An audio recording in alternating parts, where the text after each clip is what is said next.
Hello everyone, সবাই কেমন আছেন? আমার নতুন একটা ভিডিওয়ে সকলকে স্বাগত জানাই। আজ আমি আপনাদের সাথে 31st নাইটের কিছু মুহূর্ত শেয়ার করব।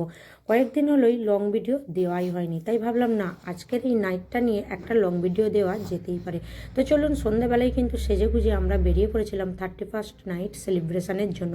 এখানে আমাদের সমস্ত বন্ধুবান্ধবদের নিয়ে একটা গেট টুগেদার মতো অ্যারেঞ্জ করা হয়েছিল। এই যেখানে অ্যারেঞ্জ করা হয়েছিল সেখানে ছিল 5তলা বিল্ডিংয়ের উপরে, আর এই বিল্ডিংয়ের উপর থেকে নিচেটা দেখুন কি সুন্দর যে দেখতে লাগছিল, কি বলবো। আর পুরো শহরটাকে যেন দেখা যাচ্ছিল, আর নিচের দিকে তাকালেই যেন চোখ অন্ধকার হয়ে আসছিল, কারণ অত উপর থেকে নিচের দিকে তাকালে মনটা যেন কেমন একটা হচ্ছিল।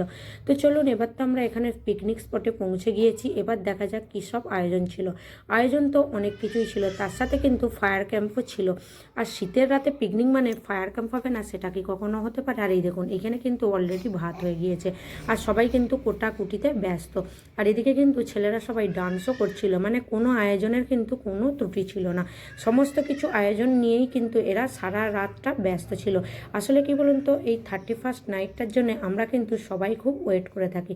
পুরনো বছরকে বিদায় জানিয়ে নতুনকে স্বাগত জানানো, এটা একটা মনে যেন আনন্দের বিষয়। সেই জন্য কিন্তু আমরাও চলে এসেছিলাম এখানে সবার সাথে আনন্দ করতে। আর এখানে দেখুন না, অত বিল্ডিংয়ের অত উঁচুতে এত ঠান্ডা লাগছিল যে আমিও কিন্তু একটু হাতগুলো সেঁকে নিয়েছিলাম।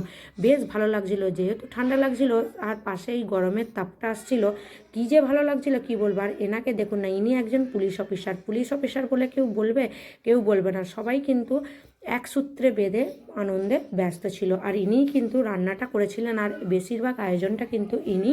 নতুনকে তো অবশ্যই আমরা স্বাগত জানাবো, তার আগে পুরনোকে কী করে ভুলে যাই বলুন? আর পুরনো জিনিস না থাকলে তো নতুন জিনিসের মজাই আসে না, তাই না?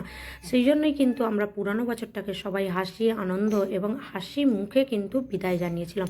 আজকে রাতটা আমাদের খুব ভালোই কেটেছিল, সবাই কিন্তু নিজের মতো মজা করছিল, নাচ করছিল, গান করছিল। আর কয়েকটা ঘন্টা পরেই কিন্তু আসবে নতুন একটা বছর। পুরানো বছরে যা কিছু হয়েছে সব কিছু ভুলে গিয়ে আবার কিন্তু আমাদেরকে নতুন করে শুরু করতে হবে। 2025 কার জীবনে কী এনেছে জানি না, তবে আমার জন্য কিন্তু খুবই খারাপ ছিল। জানি না 2026-এ কী অপেক্ষা করছে, তাও কিন্তু আমার মনে কিন্তু কোনো ক্রোধ বা রাগ নেই, কারণ এটাই হচ্ছে জীবনের রীতি। ভালো মন্দ সব কিছু নিয়েই তো জীবন, তাই না? শুধু ভালোটা নেব আর খারাপটা নেব না, সেটা বললে তো হয় না। সব কিছু মিলিয়ে মিশিয়েই আমাদেরকে চলতে হবে। তো চলুন, এখানে কিন্তু আমাদের রান্নাবান্না হয়েই গিয়েছে। আমাদের রান্নায় ছিল ভাত, ভেজ ডাল, বেগুনি, মাংস, আরও সব চাটনি, পাঁপড়, আরও এসব কিছু ছিল। আর এসব তো থাকবেই, তার সাথে কিন্তু আমার মোস্ট পপুলার আইটেম যেটা স্যালাড, আমি কিন্তু সব জায়গাতেই এটাকে মিস করি। স্যালাড খেতে আমার কিন্তু ভালো লাগে, সেটা যে কোনো স্যালাড হতে পারে বা সবজির বা চিকেন স্যালাড বা শুধু শসা পেঁয়াজ গাজর। আর এই শসা পেঁয়াজ গাজরটা তো আমার খুবই ভালো লাগে। তো চলুন, আজকের রাতের ভিডিওটা কেমন লাগলো অবশ্যই